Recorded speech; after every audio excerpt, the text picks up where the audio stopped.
Looking at our Desmos Tech project number 6, where our goal is to make a 3D box. So I'm going to try to show you what I'm talking about and how to do it. You're going to start by plotting a rectangle, connecting it with line segments, making another rectangle, and then connecting. So the first thing I did was I took a screenshot of just a Desmos grid, and I'm going to pull that up over here. It's just in Paint. And I want to draw on this to show what I'm envisioning for my rectangle. So let me make this just a teeny bit bigger. If I grab the rectangle tool, I can make my rectangle anywhere. So let's say I make, this one happens to be a square. They don't have to be. I could make a rectangle, right? Any kind of rectangle. So let me go with this rectangle. And so to show what I'm envisioning, I would make that rectangle. I'm going to copy and paste it. And I'm going to put a copy of it somewhere else. So let's say right here. And then what I would do to finish the box would be to connect the corners. And so my finished product is going to look something like this. So it looks like it's a 3D box when I'm finished. So that is the idea that I'm trying to create. All right. So when I start making my 3D box, the very first thing I need to do is make a rectangle. So I'm going to make, say, this rectangle over here. Okay, now when I get to do this, make sure that when you do yours, you don't use my exact example, that you make your rectangle in a different location. So I'm going to do this rectangle here, and I'm going to set this one up on Desmo. So the first thing I got to do is visualize where I want it to be and graph the ordered pairs for each of the 4 corners. So I'm going to do that first. Okay. Now, let me check back and see if I need folders in my organization. It's not mentioned that I need them, so I don't have to. I think I want them, so I'm going to go ahead and put them in. So I'm going to do a folder for the front rectangle. You don't have to do the folders if you don't want, up to you, but for my organization, that's what I would like to do. So I need my ordered pairs. So this guy is set up at -1 as an x coordinate and 2 as a y coordinate. So I'm going to graph -1, 2 as my first ordered pair. Okay. I can do more than one ordered pair on the same line if I put a comma. This one over here is at -4, 2 for the ordered pair. And then I believe the other ones are at -1, 3 and at -4, 3. Okay, so just make sure when you do yours that you're not doing the exact same setup as me. So I've got my corners of my rectangle plotted as those ordered pairs. I don't need to label them because I don't want that messing up my picture, but just to see that they are the ordered pairs that I was looking at, I can put that on and off. Okay, now I want to connect. So when I connect this rectangle, it is going to need some line segments that are vertical and horizontal. So let's work on one of the verticals, so this piece first. So this piece is going to go between these 2 ordered pairs. And these 2 ordered pairs, what they have in common is that the x coordinate of those 2 ordered pairs is -1. So I know that that's going to be the equation of their vertical line, x equals -1. What I also know is that I don't want the full entirety of this line. I want this to be a line segment where it begins at a height of 2 and ends at a height of 3. And so 2 is the lower height, and its height, so that's a y value, so 2 less than or equal to y less than or equal to 3 as the taller height, right? And so now I have my segment bounded between the lower value that I want it to be at and the higher value I want it to be at. Okay, I'm going to do the same thing for this other vertical segment.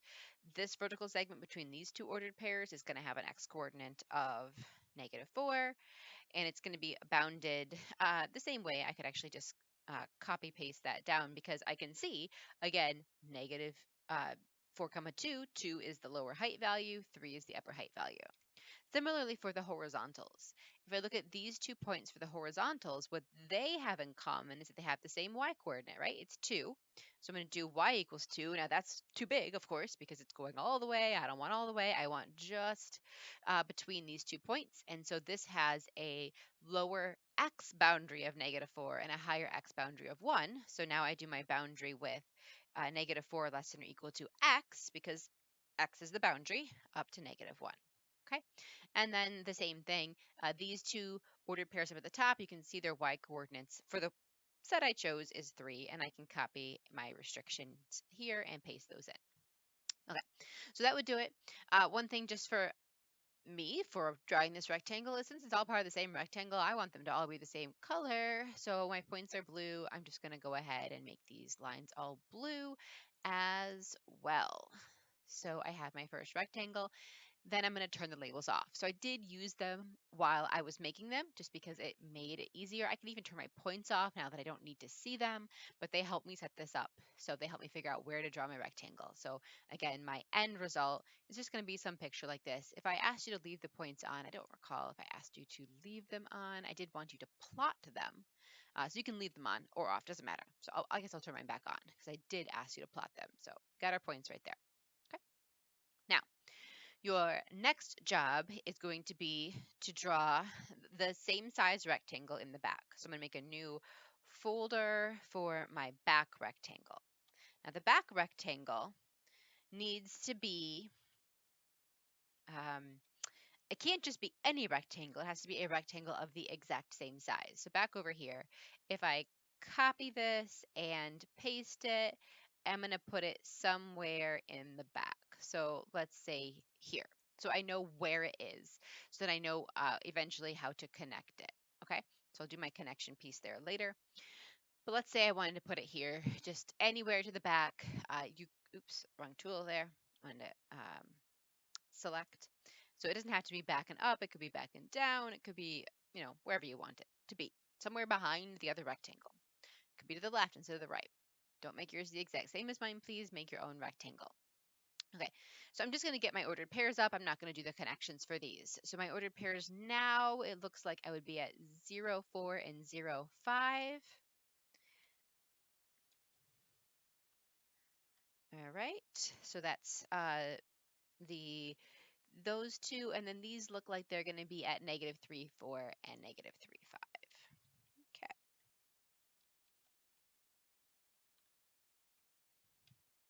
Okay. Oops, I missed the symbol right there. That was supposed to be a comma. Hit the wrong key. Okay, so my rectangle is showing up now. There we go. Okay, so we're going to assume that I know how to do the vertical and horizontal connections just like we did up here. So I'm not going to do those right now. You can do those on yourself. Just make your vertical and horizontal connections very similarly to the way we did these. All right, what I do want to do is talk about just one of the diagonal connections. You're going to connect upper left corner to upper left corner, bottom left corner to bottom left corner, etc. So if we look at, say, just this piece, let me get just this line here connected. So these are going to be my third folder if I'm making folders here.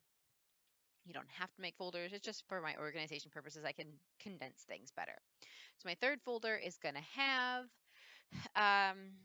the diagonals. Okay. So I'm going to turn my labels on for both of these for right now, just to make it easier to see the ordered pairs. And I'm going from this upper coordinate and upper left to this upper left. So 3, 5 to 4, 3. So that happens to be the ordered pairs that I want to use here. Okay, so it's a diagonal line. So instead of just x equals or y equals for a vertical or horizontal, I'm going to need a slope and a y-intercept. So I'm going to make a note that I'm doing line number 1 right here. And so I'm going to do slope 1. So M1 just for slope 1 is going to be, and we compute our slope with change in y. So y2, which is 5, minus y1, which is 3, over change in x. So x2, which is -3, minus x1, which is -4. Okay, so the slope for my first line is 1. And then I need to compute my y-intercept. And I know that if I'm using the equation y equals mx plus b, that the m value I have already found right here is my m1 value, it's 2. And if I plug in my x value, my y value from one of my ordered pairs, it's going to let me solve for b. So I'm just making some notes right here, going to do some work and find my b. Okay, so let's see. One of my ordered pairs is 5, -3. So 5 is the y value, the x value is -3. Okay, so again, I could do this on sketch paper. I don't have to do it on decimals, but so you can see, I'm showing my work up here. So that's 2 times -3, that's -6. And I know that if I add 6 to both sides, so +6 to both sides, it's going to get b solved for. And let me just flip this to the other side because whatever, it won't assign me on the right hand side. It'll only assign the left hand side. So my b value is 11. Okay. um, and again, I could have had that as my 5 plus my 2 times -3 or whatever, but it's 11. Now I'm going to make my line. So I'm just going to call it y1 because it's my first line. I don't know. Let me just make it y just for fun. It doesn't matter what I call it. 2 first slope, y equals mx plus b. B is 11.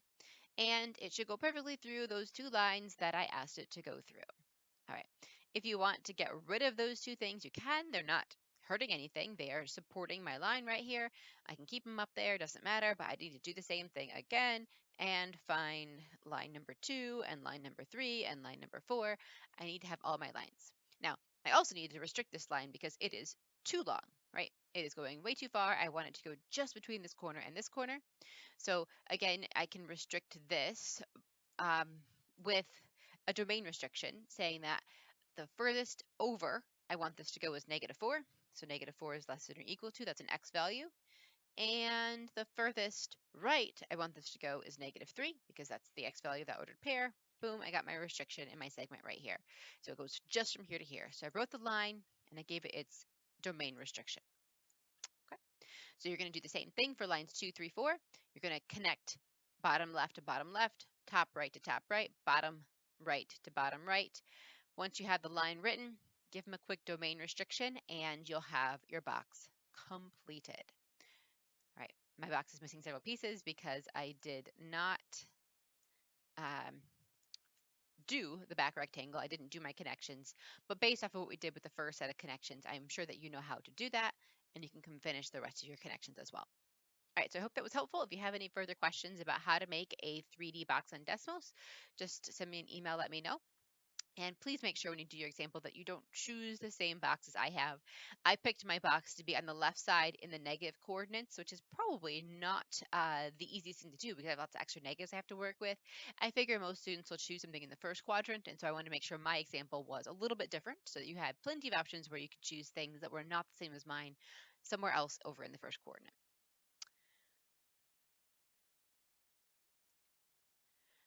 I went ahead and finished mine up off video just so you could see again a picture of what your final product might look like. 2 boxes, 1 front, 1 back, with 4 connecting line segments.